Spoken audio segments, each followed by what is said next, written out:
بسم اللہ الرحمن الرحیم۔ آپ صلی اللہ علیہ وسلم نے وحی کے رک جانے کے زمانے کے حالات بیان فرماتے ہوئے کہا کہ ایک روز میں چلا جا رہا تھا کہ اچانک میں نے آسمان کی طرف ایک آواز سنی اور میں نے اپنا سر آسمان کی طرف اٹھایا، کیا دیکھتا ہوں کہ وہی فرشتہ جو میرے پاس غار حرا میں آیا تھا وہ آسمان و زمین کے بیچ میں ایک کرسی پر بیٹھا ہوا ہے۔ میں اس سے ڈر گیا اور گھر آنے پر میں نے پھر کمبل اوڑھنے کی خواہش ظاہر کی۔ اس وقت اللہ پاک کی طرف سے یہ آیات نازل ہوئیں: اے لحاف اوڑھ کر لیٹنے والے، اٹھ کھڑا ہو اور لوگوں کو عذاب الہی سے ڈرا، اور اپنے رب کی بڑائی بیان کر، اور اپنے کپڑوں کو پاک صاف رکھ اور گندگی سے دور رہ۔ اس کے بعد وحی تیزی کے ساتھ پے در پے آنے لگی۔ اس حدیث کو یحییٰ بن کبیر کے علاوہ لیث بن سعد، عبداللہ بن یوسف اور ابو صالح نے بھی روایت کیا ہے، اور عقیل کے علاوہ زہری سے حلال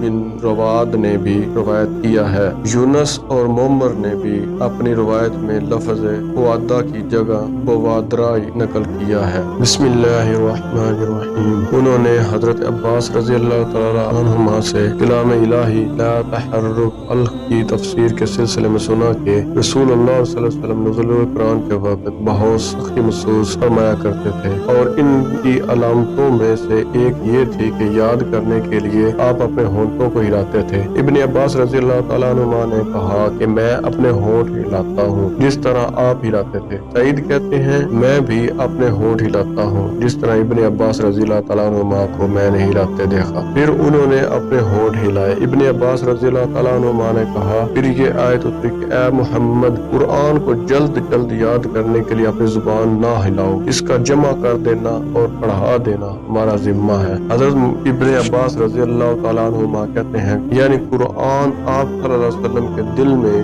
جمع دینا اور پڑھا دینا ہمارے ذمہ ہے۔ پھر جب ہم پڑھ چکے تو اس پڑھے ہوئے کی بات ابن عباس رضی اللہ تعالیٰ عنہما فرماتے ہیں اس کا مطلب یہ ہے کہ آپ اس کو خاموشی کے ساتھ سنتے رہو، اس کے بعد مطلب سمجھا دینا ہمارا ذمہ ہے۔ پھر یقیناً یہ ہماری ذمہ داری ہے کہ آپ اس کو پڑھو، یعنی اس کو محفوظ کر سکو۔ چنانچہ اس کے بعد جب آپ کے پاس جبرائیل علیہ السلام وحی لے کر آتے تو آپ صلی اللہ علیہ وسلم توجہ سے سنتے، جب وہ چلے جاتے تو رسول اللہ صلی اللہ علیہ وسلم اس وحی کو اسی طرح پڑھتے جس طرح حضرت جبرائیل علیہ السلام پڑھا تھا۔ بسم اللہ الرحمن الرحیم۔ رسول اللہ صلی اللہ علیہ وسلم سب لوگوں سے زیادہ جواد، سخی تھے، اور رمضان میں دوسرے اوقات کے مقابلے میں جب جبرائیل علیہ السلام آپ صلی اللہ علیہ وسلم سے ملتے بہت ہی زیادہ جود و کرم فرماتے۔ جبرائیل علیہ السلام رمضان کی ہر رات میں آپ صلی اللہ علیہ وسلم سے ملاقات کرتے اور آپ صلی اللہ علیہ وسلم کے ساتھ قرآن کا دورہ کرتے۔ غرض آن حضرت صلی اللہ علیہ وسلم لوگوں کو بھلائی پہنچانے میں بارش لانے والی ہوا سے بھی زیادہ جود و کرم فرمایا کرتے تھے۔